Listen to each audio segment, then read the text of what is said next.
And we are live and back at long last with legendary strength coach, according to Men's Health magazine and many others, Dan John. It's been too long. It's been 2 weeks. That's like the longest we've ever gone without a Yeah. podcast. And And I'll I say this, I think a lot of it, I don't know if this will come as a shock to you, Pat, is I think we haven't been together because the birth of your new baby. That's right. Yeah. How about that? So before we talk about the perfect workout, let me give a few updates. Updates. So yeah. I mean, so Briga was born, and mom and baby are doing beautifully. So we're so thankful and overjoyed.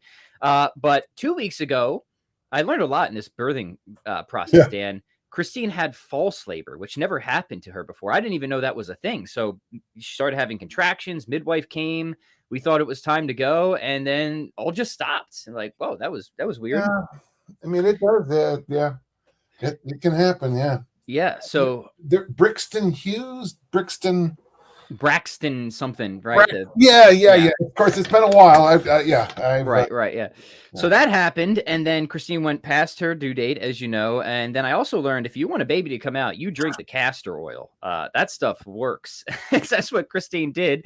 And then we also, another thing I learned is about a mermaid birth, where Briga came out in the fully intact amniotic sac, which I keep talking about because it's just like the craziest thing. And so that's why we didn't podcast last week, because the baby decided to come then. So but here we are. And that's of course very, very great news. Everyone's doing well, and it's awesome to see you again, Dan. Well, this is great news, and congrats. Is this number this many? Number this many, as my Marin would say. All right. Besh. All right. 5. Wow. Yes, indeed. You're on the Al and Eileen John train, huh?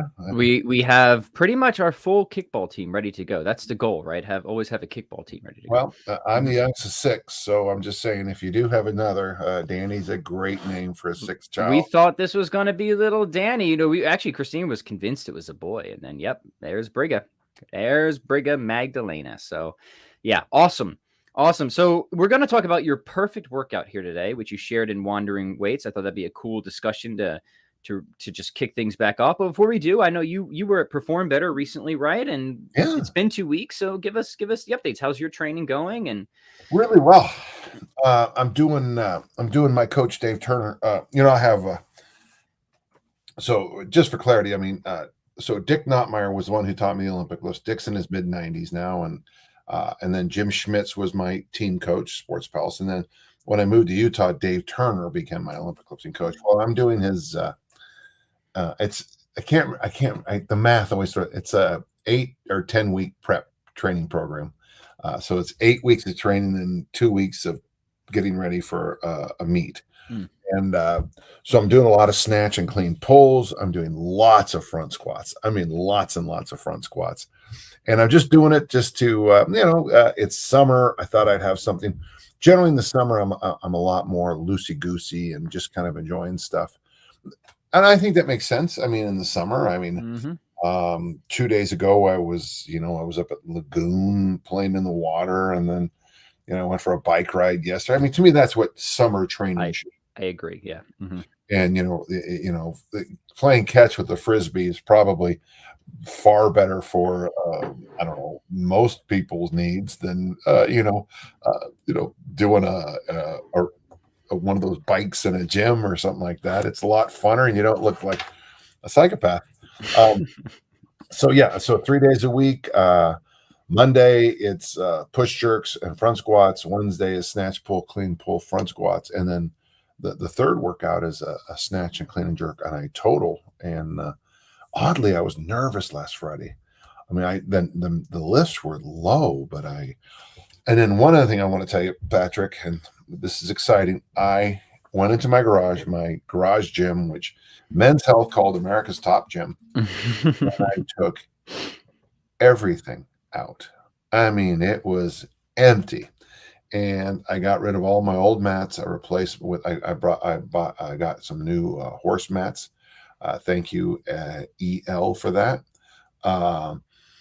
And then I went through, and I had this thing that was a piece of crap, and 1-800-GOT-JUNK came and took that. I had this thing, it was a piece of crap. 1-800 took that. So I had a very expensive 1-800 got junk pickup, but I walked into the gym yesterday morning and pulled out the cars that occupy it at certain times. Mm-hmm. I looked around. I thought, this is what I need. Another thing I've done, and this will be in this week's Wandering Weights, is I went through my entire wardrobe and I did something. It's called, oh God, there's a Capsule Wardrobe. Hmm. It's when you take every single piece of clothes you have and you lay it out and you try on everything. If it doesn't fit, in my case, lots of my suits were way too big. I donate them. If something is a one-off and doesn't match with anything else, you get rid of it. I did make a little bin and I put in some historical things. Like I get a lot of shirts and stuff from the special groups I work with, and I never know what to do with them, but I don't want to throw them away because in one case, the guy who gave it to me died. And I have a vest that my father gave me. It was the last thing he ever gave me before he died. I can't get rid of that. Can't get rid of that. Of course not. Mm-hmm. My letter jacket, from Utah State, which isn't actually mine. We were at a party and we swapped jackets as a joke, and I never got mine back. But it's a letter jacket, and I put those in a bin. But I took, I probably shrunk my wardrobe down by a quarter. I probably got rid of 3/4 of my clothes. And now, even if the lights are off, if you grab a pair of pants and a shirt, they're going to match. They're going to look good together. So my suits are down to, I have my kind of top end blue suit and my top end black suit. I do have a lot of shoes still because I have a shoe issue. And I'll work on that in the future. But yeah, it's very strong of you to admit that, Dan. Yeah. So one of the things that I find really helpful, Easy Strength Omnibook is just about finished. In fact, there's I got to I have very little to go. In fact, I'm writing I'm writing some parts right now, just some filler, not filler. They're just like I'm writing those parts that. So I said this, and then, well, those to glue it together, right? Yeah. Yeah, there you go. I'm piecing the book together. Yep. Goes to the editor in September. And I find that when I declutter, my writing's better. When I declutter, my lifting's better. When I declutter, my eating's better.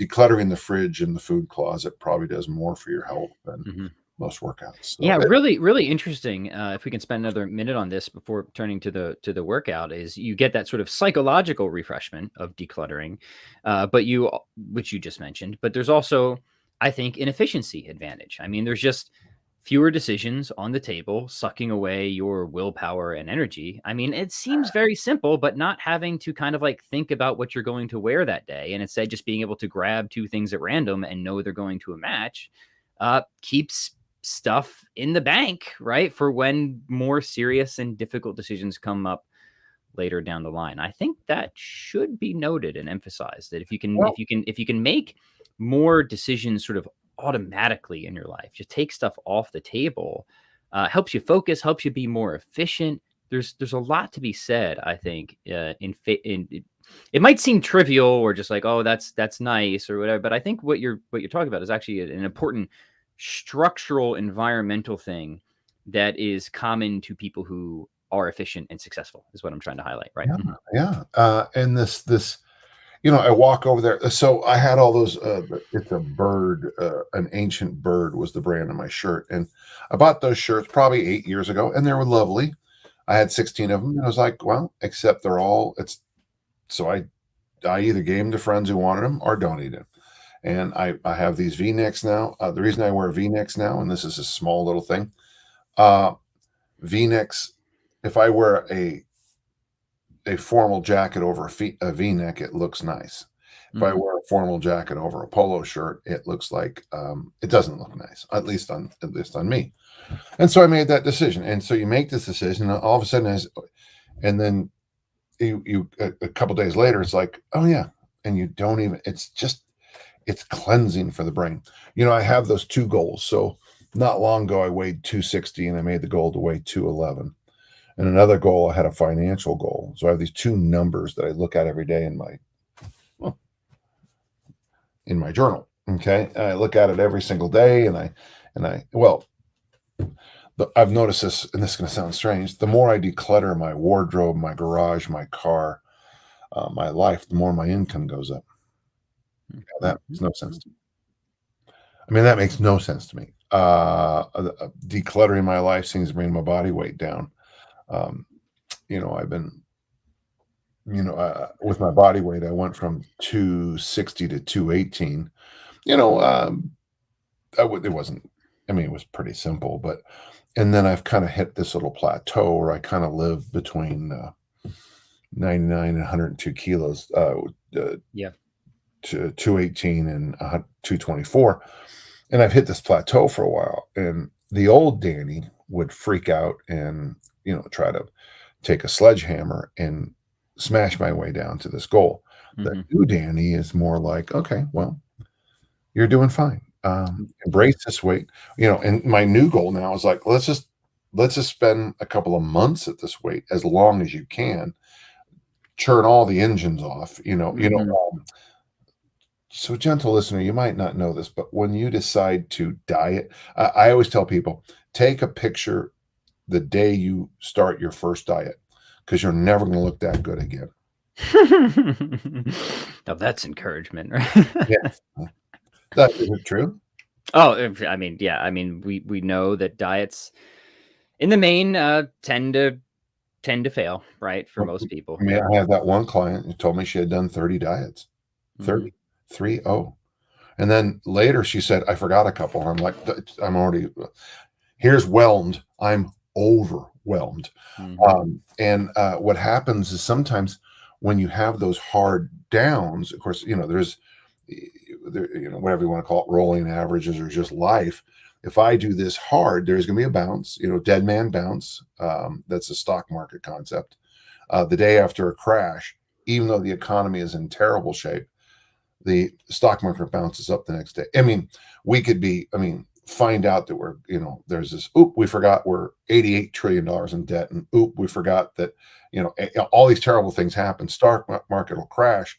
The following day, it'll go back up. Because people are like, well, it's going to turn, So when you lose body fat, or let's check that, because it's never body fat. It's never body fat when you lose weight fast.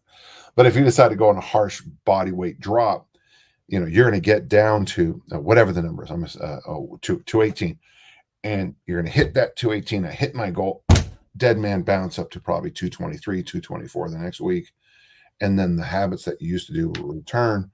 And then when you get back to the 6 months, 8 months later, you don't weigh 260 as you started. You weigh 268, 269, 270, and you say, "Oh my God, I'm going to turn this around." And this time you drop to 224 and you go to 275. And then you get into the famous cycle of doom, as it's known, right? Yeah. The crash and burn cycle of doom. There's one other thing you said back a couple minutes ago, Dan, that I wanted to highlight. I think it's an important point is you notice this strong correlation, if you will, between decluttering and being leaner and healthier. And you said, I don't know how that works. But that's okay. You don't have to know how something works to appreciate that it does work and to take advantage of it anyways. Fine. Maybe you'll do some huge research project in the future to figure out exactly what is this link here? What is this connection? But for now, you're just like, hey, this is the case. When I declutter, good things happen. Decluttering isn't a huge inconvenience to me. It's not doing something unsafe or stupid. So I'm just going to keep doing that and taking advantage of the benefits. And if it's just underpants gnomes that make it work, so be it. It's working. It's working regardless, right? I got an article here I'm reading. It's from 1964. So obviously the research comes from 62, 63. It's from Ottawa University in Kansas. I don't even know if it still exists. I have no idea. And they did this massive study on their football team, and they found out that lifting heavy weights was the best way to prepare for football season. And I look at that article and I say, we're still doing that same jackass study my entire lifetime later. We're still studying the same thing. There's no question that my mother in 1950 would be able to sit me down and tell me the smartest way to deal with most body composition issues. My grandmother in 1900, well, they'd both probably look at you like, what in the F are you talking about? especially with the my grandmother's Northern Irish issues, my mom's Northern Irish, San Francisco Depression and World War II issues, they would look at all this and go, "What are you guys talking about? What the hell?" And then they look at some of the food we eat and go, "Well, that's your problem." Yeah, it's no mystery, friends, right? Yeah. Yes, there's something to be said for old perennial traditional wisdom, isn't there, Dan? Right? Well, Yeah. yeah. For grandmotherly wisdom, right? Yeah, I didn't mean to go off on that too hard on that tangent. One other thing too.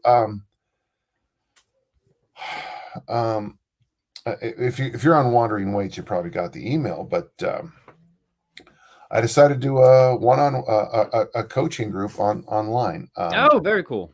I wasn't going to, and it's interesting when some of the people say, "Well, I already have Dan's phone number and I've already talked to him on the phone," and it is funny, but there is a group of people who are going to gather, and we're going to start off with a smallish group, about 20.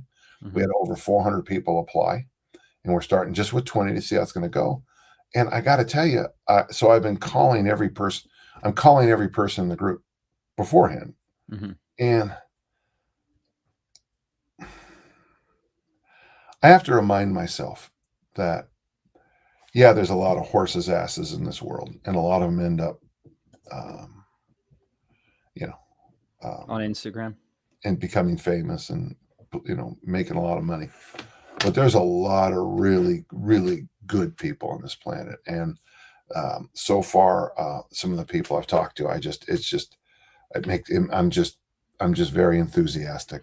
Yeah, that's such an important reminder because, I think this podcast is a good example of it, and the highly awesome people that tune in here and ask us questions every week. But I've found, especially since most of my communications are through email, not social media, the vast majority of people are super great and cool, and that's just that minority annoying group that just is the most prominent on social media. You know what I mean? Yeah. So you can sometimes get a skewed perspective by being online a little bit too much. So thank you for that reminder, Dan. I think it is important. And congrats on the little trial here with online coaching. Really excited to hear how that goes. It's been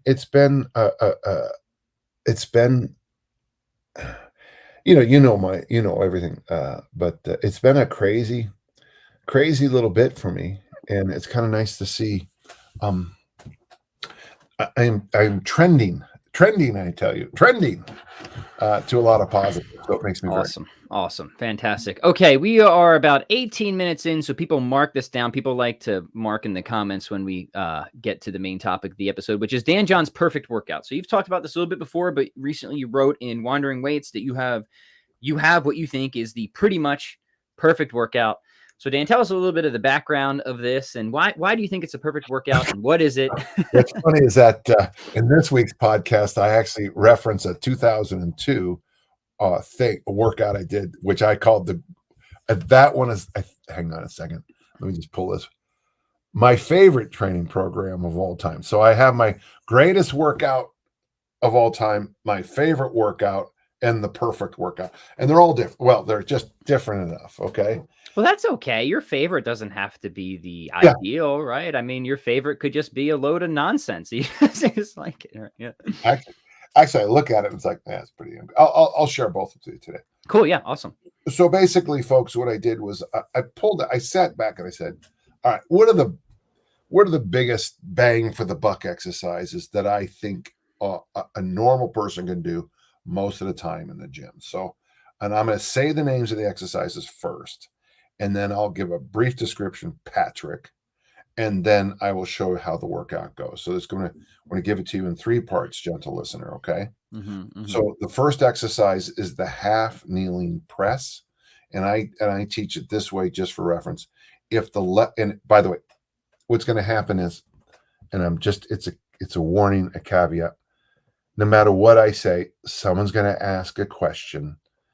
Can't I do this? Or can I switch this for that? You can instead of a kettlebell press, could I eat a cheeseburger? I don't care. My point is, it is for can I do it in the opposite arm? Yes. This is my experience. I've done it multiple times. You've never done it once, but you already want to make it better. So number one, half kneeling press, they're going to be sets of 8. If my left knee is down on the ground, press with the left hand. That gives you more hip flexibility. Okay.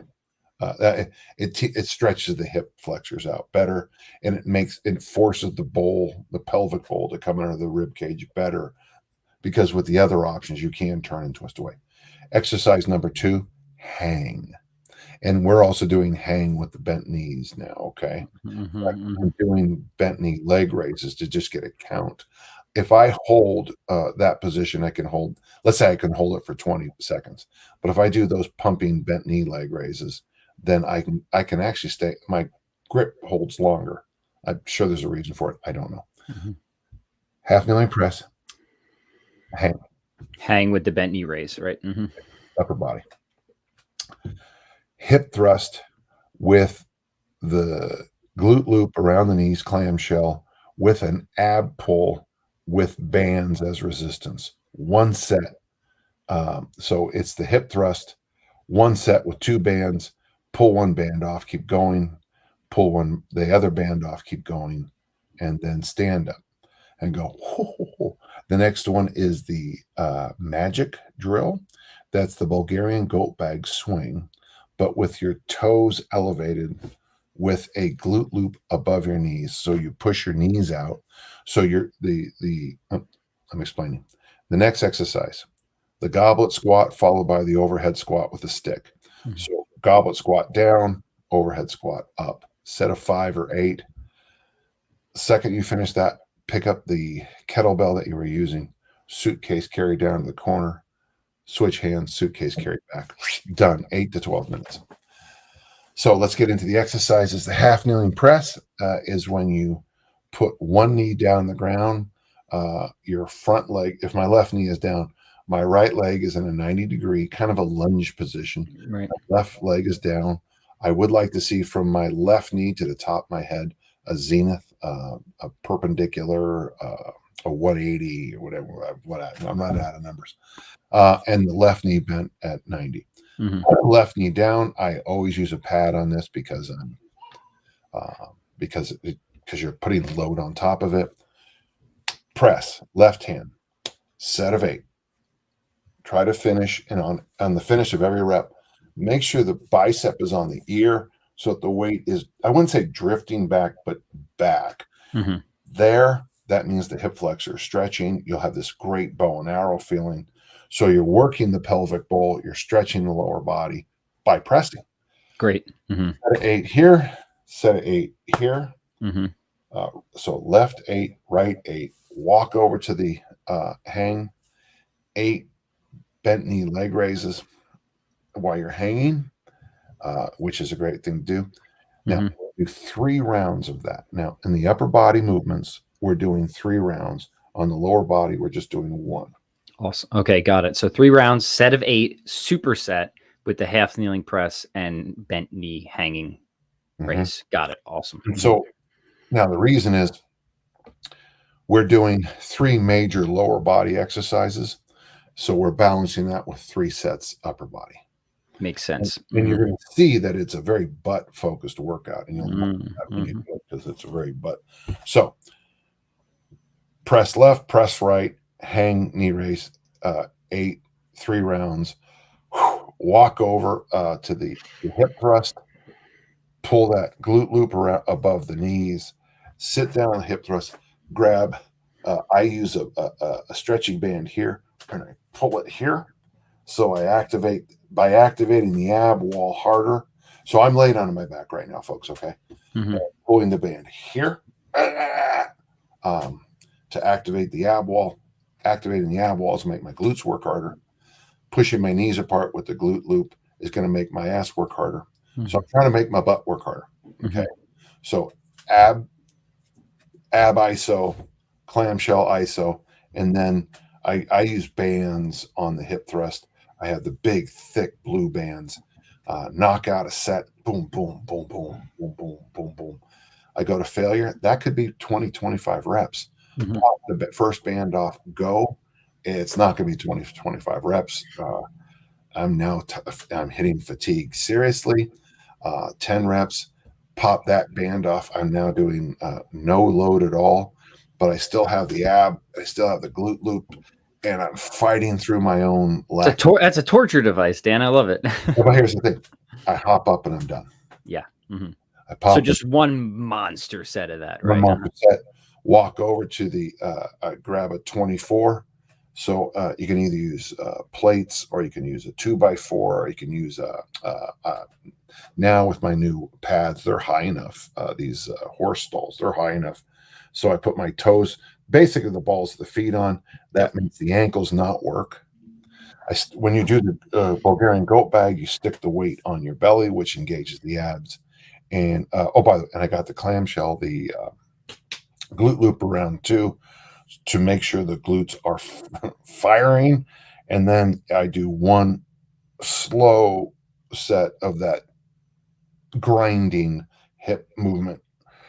When I put that weight down, my glutes are fried. Now we slide over to the goblet squat. One set. We slide now over to the goblet squat, overhead squat. You drop down with the kettlebell, curl it to the ground, pick up a broomstick or a PVC pipe, put it over your head at the bottom, stand up, squat back down, curl the weight back up, stand up, down, stick. Originally, I thought that would be good for 8. It really only works out for about 5, because you're getting 5 gives you 10 squats, even though only 5 are actually loaded. Having the broomstick here, the moment you finish that, you put the stick on the ground, you pick up the bell, and you suitcase out, suitcase back with the opposite arm. 8 to 12 minutes, your heart rate goes through the roof.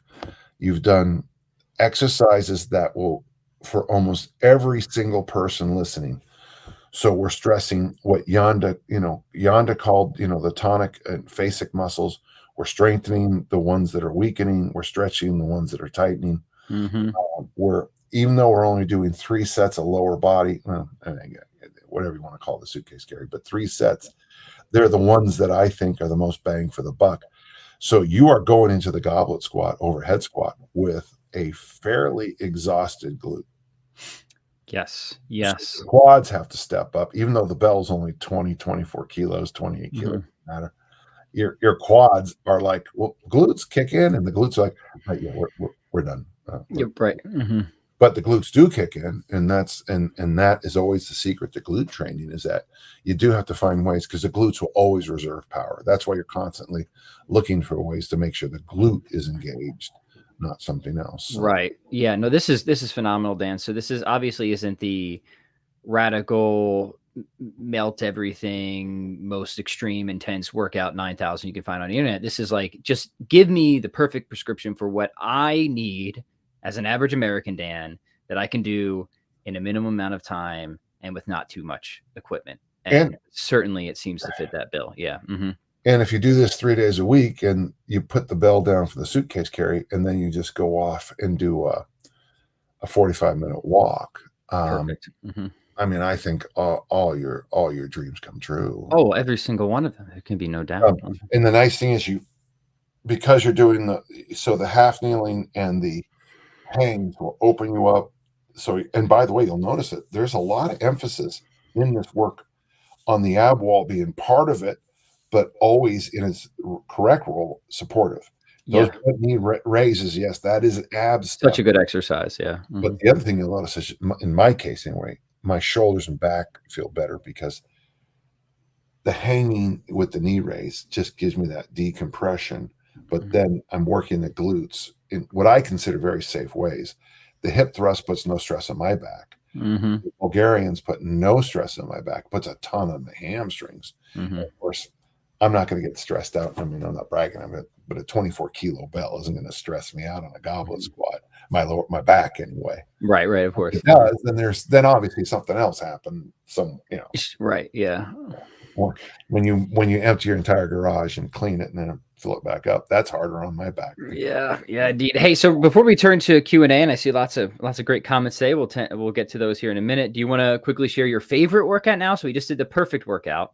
What's Sure. the favorite workout? Yeah. I'll give you 2-for-1 special today, folks. It's been a while since we Okay. podcasted, so we want to give you your money's worth. Very, very few people are going to understand this because it's going to be a 2-3 thing. Okay. I'll do my best. So it's a 3-day week workout in the weight room, but there's only 2 workouts in the weight room. Okay. Got it. So day 1 is the exercise is called the drill. It's where you snatch and then there's 3 parts to this snatch. Power snatch, overhead squat, and then you don't bring it to the floor. It's a hang snatch, and then you bring it to the floor and do a squat snatch. So power snatch, overhead squat, hang squat snatch, floor squat snatch. Put the weight down, 8 of those. So 24, it's a fair amount of snatching. Walk over to the front, to the squat rack after that, 5 sets of 2 in the front squat with chains, whatever the load is. And then after that is you do either workout A, B, or C. Okay, the general conditioning workout, but hold on to that. Day two, mind you, is a little different. You go on a very low box, and I would do 2 sets of 5 with chains in an overhead press. So it's a really low box. I used to have this metal milk crate carton, metal milk crate, and I would sit on it, which was only about that high off the ground, so I could use my chains. And then thick bar deadlifts, 6 thick bar deadlifts. And then, so workout 1 is snatch and front squat. Workout 2 is press and thick bar. Okay. And then came the other part, the funnest part. So you had a conditioning workout, either A, B, or C. And I'm going to read them off to you real quick. Okay. Sure.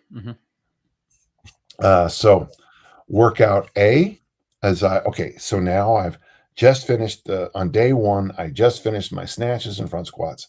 So I do sled work. I do put on the sled and I go real fast with the sled. Then I do farmer walk with standard handles. And then I practice the Scottish hammer swings, both directions. And then the finisher is thick bar front squats. So that's day 1. Day 2, I would do the press and thick bar deadlift, then go in the back. And I would do sleds, but I was carrying the BFR 2000. It was a big rock I found. BFR. Yep, I get it. Yep. And then sleds carrying a rock, and then just literally running with the rock, which I think is actually great for the spine. It's anaconda strength, but when you run, you get that torque in there. Then I would train the 56-pound weight for distance, and then I would do a finisher with the thick bar farmer walks. Yeah, interesting. On the 3rd day, we come back to workout number 1, so it's the snatch and the front squat. But this workout is sled work carrying farmer bars, the 125-pound sandbag carry, the 28-pound weight for distance, and the finisher was the thick bar farmer walk. Now, the only reason so it's happening since you have 2 workouts and 3 conditionings, it'll go day 1, day 2, day 3. So on day 3, you're repeating day 1, but you're doing the C workout. The following week, you do day 2, but you do the A workout. So yep, the workouts are always slightly different enough. Yeah. I don't think I've heard that one from you before, Dan. What you're missing, okay? Gentle listener, if you're not watching, let me see if I can pull this out. Yeah, gentle listener. There's a book that was written back in the day. It's a brilliant book. It's called Never Let Go. If you look at the cover of Never Let Go, you'll see that the young lifter has a 125-pound sandbag dragging a sled. You see that? Interesting, isn't it? Now, there's one thing most people miss. That hand's in a cast. I have a broken wrist, and it's broken in my wrist got broken in 8 pieces, and my doctor said I would never be able to lift weights again. So this is my very quickly I realized I could snatch, and I could front squat, and I could press. And to train that grip back up, I did all that thick bar stuff. So this was my workaround for a wrist that would never allow me to Olympic lift again.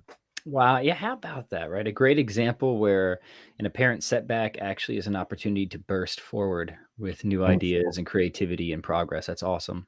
after all that thick bar work, after all that, so and the reason I'm using chains is so I have less load, so I have less virtual load in Sure. the position that I was never supposed to be. I can never get into that position again. Pat. Mhm. This is impossible for me to do that. Okay, So you can't do it. I can't do it. Even though, oh my God, Even though you're doing it right now. it is interesting though. I still have issues with it when I Olympic lift. I still have to do extra warm up and remind myself to turn it this way. Right. It just needs a little extra love. Sure. Only 20 years in the rehab, and it's coming around. So Sure. one of the things I hope I'm modeling here for our listenership, is that you know when you have a clear vision of what you want to do, and maybe even have obstacles, a few minutes of thinking can overcome all that. That's right. That's right. I don't necessarily want to be putting 300 pounds over my head in presses anymore, because it's just so, I mean, it takes months to get there. And then, and frankly, I'm not sure at 65 I can do it anymore. But if I'm pressing 65 pounds at a low bar, or pressing 24 pounds in the half kneeling, I'm pressing, but I'm also getting those other benefits from kneeling press or the press with chains. Yeah. Yeah. Spot on, Dan. Brilliant. Thank you for taking the time to share both of those routines. And I hope the gentle listener will take them, use them, and get awesome results. Shall we turn to some questions and comments now? All right. No. Okay. No. Sorry. Yeah. Yep. Oh, okay. Yes. All right. Awesome. First off, let me just highlight everybody saying congrats on baby Briga. Thank you so much. Really appreciate the support, and yeah, you guys are awesome. I saw somebody mention that it looks like I actually don't have. Yeah, here it is. Wayne says Pat doesn't have that new baby sleep deprived look. Must be all those kettlebells. Well, should have seen me like every other day this week. Got good sleep last night, but it's been difficult the past week or so. Not really just because of Briga. It's just no, the baby's not the problem. Yeah. Right. Exactly. It's the other. She actually sleeps great compared to our other kids right now. Yeah. So feeling good today though, so we'll take advantage of it. Well, maybe I was just so excited to see Dan. That's it. Yeah, babies have this funny way of doing that 3 weeks of oh, I'm gonna go to bed now. I'm perfect. Look, mom. And then 3 weeks later, it's just yep, yeah, exactly. So Christine and I have already recognized that. It's like, oh, she's so sweet, she's so perfect. But like, let's not blow it. We know how this goes. All right. Let us take some questions now. Jesse says, hi, Dan, John, it's been a minute. I use kettlebells for over a year to get strong, but I want to get even stronger. What's a beginner Olympic lifting program that you would recommend, please? Well, I mean, first you have to learn the lifts, right? Are we assuming the lifts are known or not known? That's the know the lifts or not. Okay. Jesse, if you can clarify for us, we'll follow up. as soon as you let me know that, I'll give you some ideas. Cool. Okay, next. All right, next one. Here we go. Coco Loco says, I have a question with a backstory. For my sport, Southwood workout is perfect, especially cleans. I need to replicate it best I can, but with kettlebells. The main issue is a clean. Kettlebell swing TS. I'm sorry, I'm just having a really hard time reading and making sense of this comment, Dan. Maybe you could help it. I don't know what TSS is. Yeah, I don't know what TSS is either. Does not replicate the jump and stomp that I need. I tried dead snatches, but I still got Mac. It sounds like the question, if I'm understanding this right, is he wants to try and replicate barbell cleans with kettlebells. Dan, do you have any? Just do a traditional kettlebell. Don't, if you have a kettlebell and you're dead hanging, you're not using a kettlebell, you're using a dumbbell. Even though it looks like a kettlebell, smells like a kettlebell, tastes like a kettlebell, it's a dumbbell. You've turned it into a dumbbell.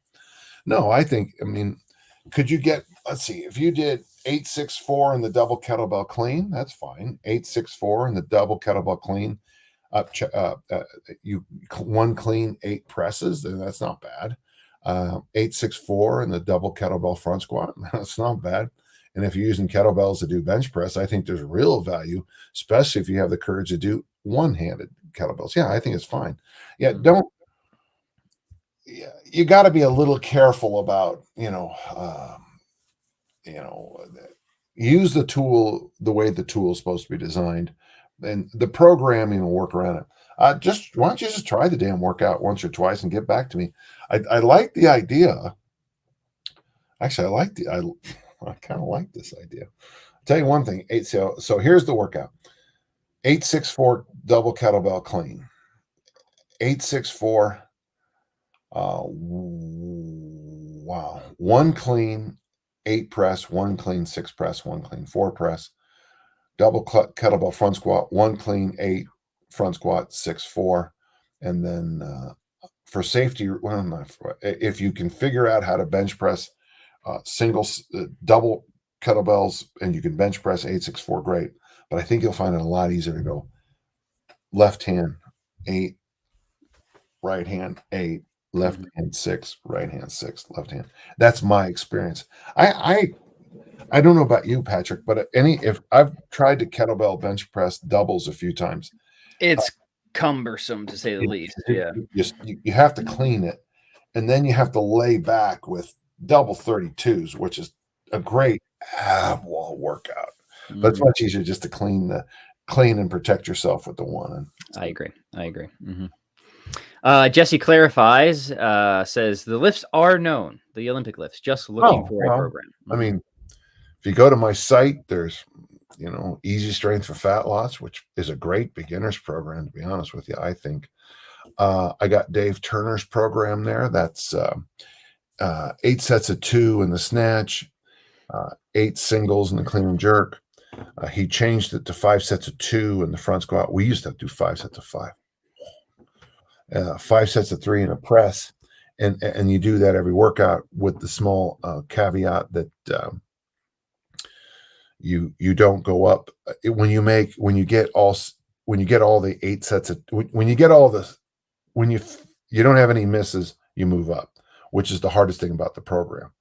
So if Dave's trying to get you tired, and I write about it, and then of course. If you go on to my website, I mean, geez, I have From the Ground Up, where I give you even more details on all this stuff.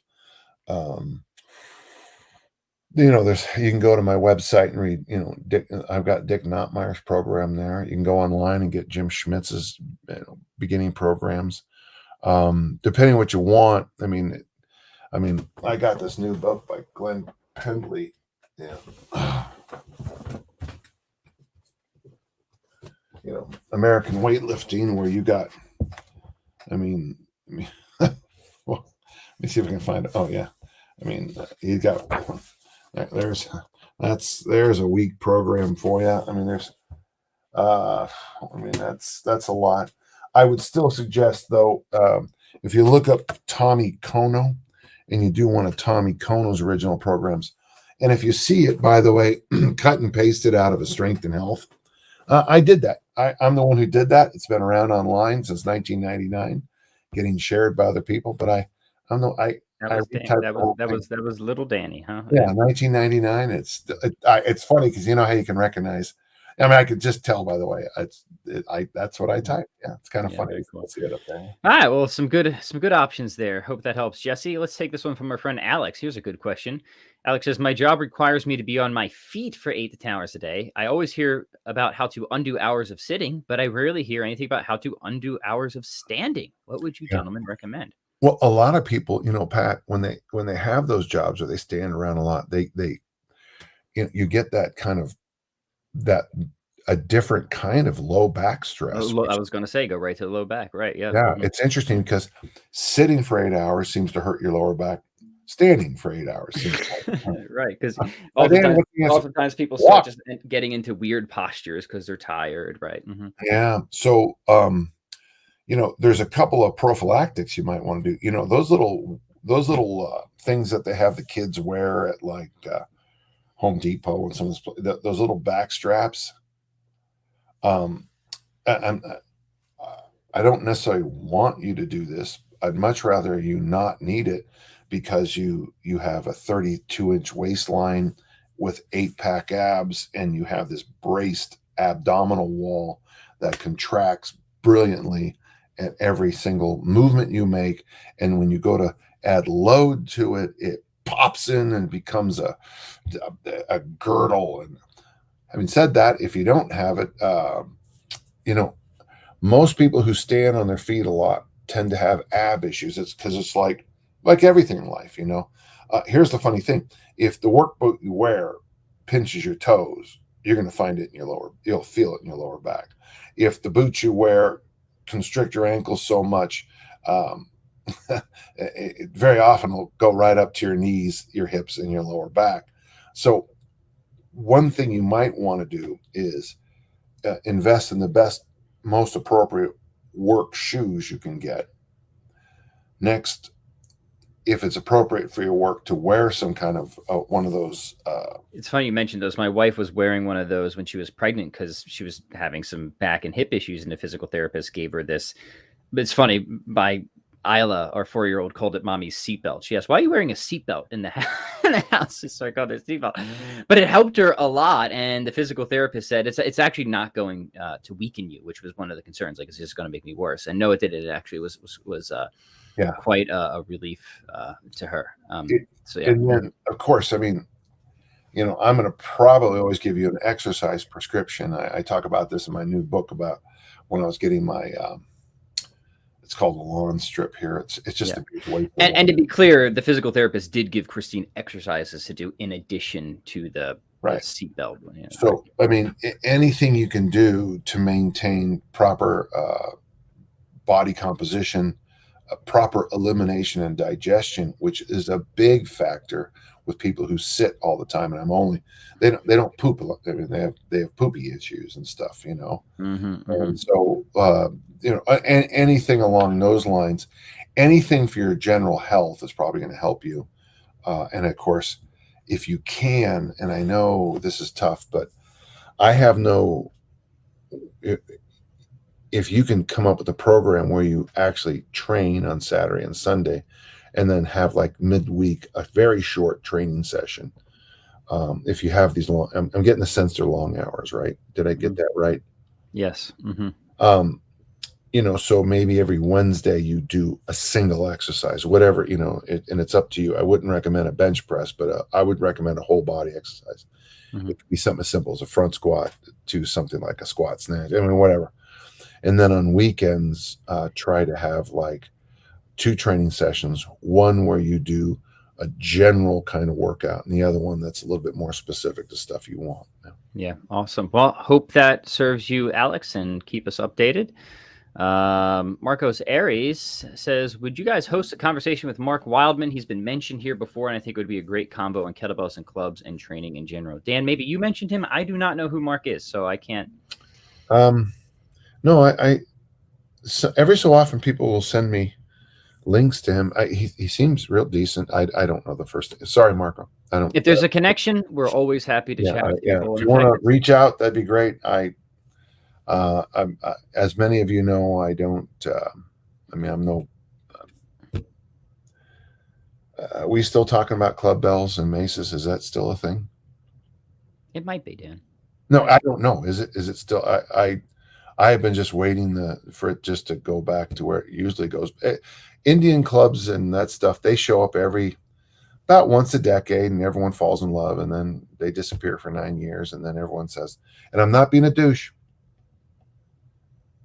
I'm just saying, I got my strength. It's funny, I got my strength and health, right? My strength and health, and I can pull up articles, and you can see every few years certain things come back. Why aren't we doing this exercise? And then there'll be this little rush back to it. And then it's like, oh, that's right. That's why we're not doing it. Yes, there is often cyclicality and when not just in exercise. Well, and I'm more like this now, but also in diet as well, right? Yeah, this is how I am now. Like if I'm working with sprinters and you say something about ankle flexibility, I'm just going to hit you in the head with a bat. It's funny because, if you really want to slow your athletes down, lubricate those ankles, make them as loose as you can, because the ankle, you'll probably be faster if we could fuse your ankles together. Because now faster, I didn't say this is going Didn't to be say healthier, just faster. but and so all these things show up, and I'm not. And again, I mean, I know I've been with Ed, I've been with all these people who love the Indian clubs, and I've also been with people who think that all you need is 2 10-pound dumbbells and 2 hours of dumbbell circuit training, and that's all fine. Except I got an article right there from 1964 that says heavy weights are better for the things I do. So that's research, folks. Irish G, who's tuning in from Northern Ireland, says, can Dan give a bit more about his Goldilocks method or the up to method when using heavier weights and lower reps? Well, the Goldilocks method is just a phrase I came up with. I'm sure it's been stolen since. But too heavy, too light, just right. And when I think, in fact, easy strength is based on the whole concept. I would, now this isn't true early in my career. I was just, I was all in, man. I was all in. But now I'm much more in the Goldilocks method, where I'd rather you find a load. And really, one of the things that helped me was when I lost my gym. The gym closed, and all I had was 165 pounds. And that taught me that 165 pounds, 3 sets of 8 in the front squat with 1 minute rest was just as helpful for me as doing 405 for 6 sets of 2 that took an hour to do that workout. So the Goldilocks concept is sometimes you just, whatever you have, you make work. That's part of it too, just right. The up to method, I didn't catch the person's name, but the up to method is this idea where we pick a number and then say, like, and today we're going to press, and we're going to get up to 25 presses. It's one of my favorite workouts. And if I pick the 28 today, like right now, if I went in the 28, my first set would be 2 or 3, and I'd be like, oh man, I got to warm up. And then the next set might be 4, 5, 6, 7. Okay, that feels better. But the next set might be 8, 9, 10, 11, 12, 13, 14, 15. Put the weight down. And then the last set might be a set of 10. So the up to method is when you just pick a number and you don't worry about the individual sets and reps. You just get up to that number. In squats, 50 is a fun one. In pressing, 50 is high. But generally, pulls and squats, up to 50 is pretty good. In presses, 25 is not bad. Up to 50 works also. It's just this idea where you don't get so caught into this 3 sets of 8 thing. It's 25 reps, however you get there. Right. What's nice about that is if you pick a weight that it takes you 25 sets, because every single set's a single, that's heavy. And if it takes you 1 set, that's light. And then from there, it gives you a chance to experiment with those other loads to figure out where you are. Very, very good. All right, the next one, we'll take 1 or 2 more here from Steven. Says, hello from Winona. I just finished both the Easy Strength courses on Dan John University. Awesome. And now I'm starting Easy Strength with Kettlebell. My main focus is on getting stronger in both the clean and press and the snatch. Do either of you have any advice for me going forward on this? Steven, Olympic bar snatch and press, kettlebell snatch and press. Just real quick, if you just pop that in. That's a good question. We'll answer one before we come back. Yeah, that sounds good. This is just a comment from Noah. He says, similar to diets, I have tried to study for a certification 2 times and debating for a 3rd try. I start strong on a study plan, but then I never recover from the times when life gets in the way. Do you have any advice for gentle listener Noah here, Dan, of how maybe he can keep the path even when life gets a bit messy and difficult? Well, that is, yeah. I mean, that is, I can remember when I was working on that master's degree, not my first one, but my second one, and having to wait for my daughters to go to bed so I could read. When you sit down with Leviticus at 9 o'clock at night or 10. Could be a little bit of a tedious task, right? Yeah. Noah, this is why I think goal setting, check that. That's why goal achievement is such, why I emphasize that in my books and in my online course. So on Dan John Yu, I've got that goal achievement course, and then I've rewritten it for the new book and added chapters. And because goal achievement is what we're talking about here, not goal setting, Noah. And to do that, to get through this cert thing for the third time when you start off fast, to me, it would say to me that the fact that you go fast and slow down tells me that at some level, this thing isn't important enough for you. And then what I like to do with people is then we work a little experiment. And there's a couple of tools. My most famous tool I have is the 5-2 assignment. You go 2 decades, 2 years, for you 2 months, today and tomorrow. And what we do is I would make you have for today and tomorrow, you would have a to-do list and a pirate map. And then and then we got to build up this idea that 2 months from now, you need to be here. 2 years from now, this thing better be behind you in 2 years. And you just try to That's good. reset the way the brain works. Just Dan John University goal setting course. Awesome. All right, Stephen clarifies, and we can finish with this question here. It is the kettlebell clean and press. Well, for those, I think rite of passage, and instead of doing swings, just do snatches every day. Clean and press and snatch with the kettlebell. The single side clean and press. And I would throw pull-ups in there, and then the snatch. If you warm up with some goblet squats and for a short bout, warm up with goblet squats, single side clean and press left, single side clean and press right, add a pull-up in there, and then your finisher is a snatch. You do that. I wouldn't go very long on that because it's hard emotionally. Someone's going to say, 12 weeks. And I'm more like, 3, try 3, and then, get back to me.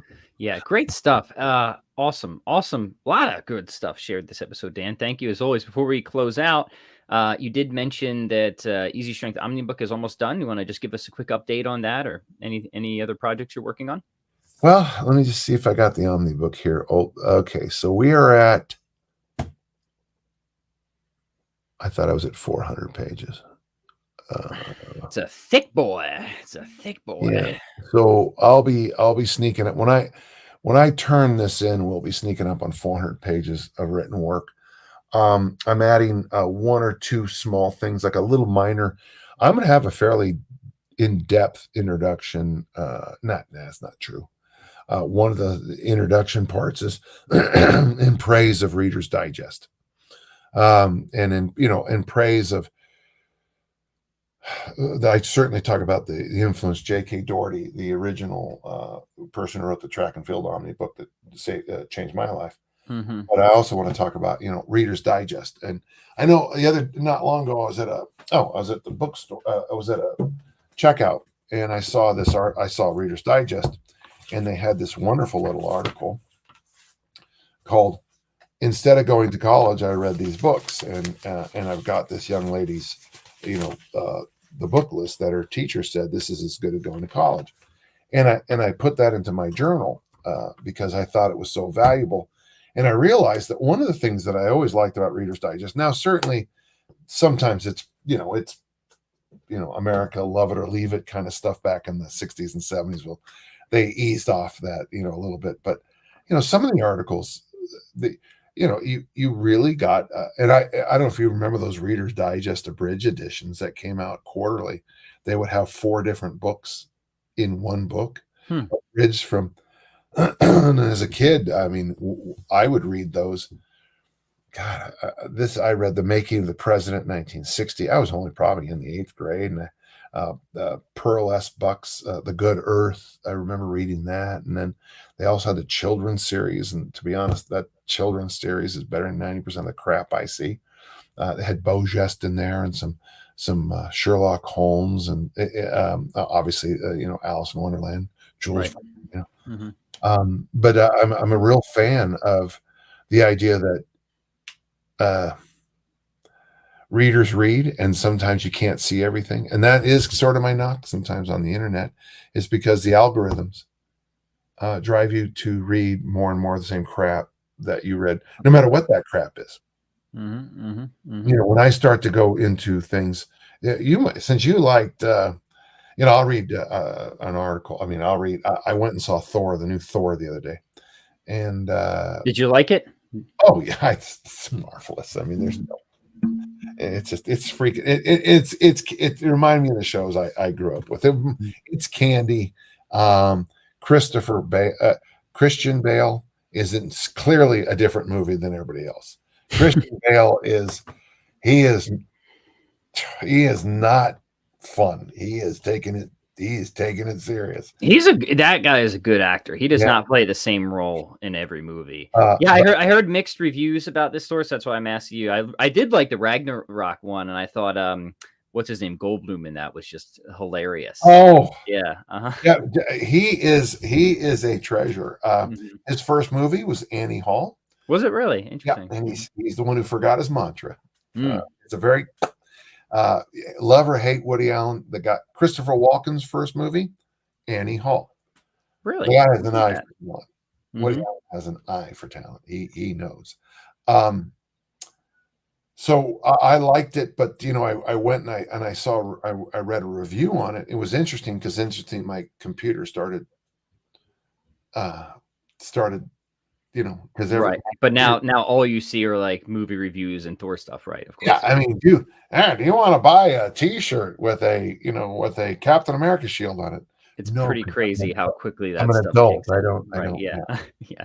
Here's all these Thor toys on Amazon for you, Dan. Right? Oh, how fun! Actually, yeah. I mean, we do have a Thor hammer smashed into the one indulgence is okay. So no, it's given to me by one of my followers as a.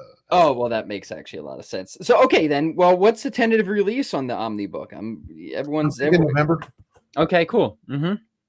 That's awesome. Hopefully, I won't have too many, proofreading mistakes. Yeah. Yeah, you're a clean writer, Dan. So I don't suspect that would I be a try problem. hard. I really try. Yeah. Awesome. Oh, awesome. and we got a bunch of thank yous, so I really appreciate it. Really appreciate it. Yeah. You guys rock, and you rock too, Dan. Thanks as always for coming on and sharing your insight and wisdom. Next week we'll be back better and brighter than ever, huh? That sounds good. We will see everybody then. Please do the usual things that help, like, comment, share, subscribe. We'll catch you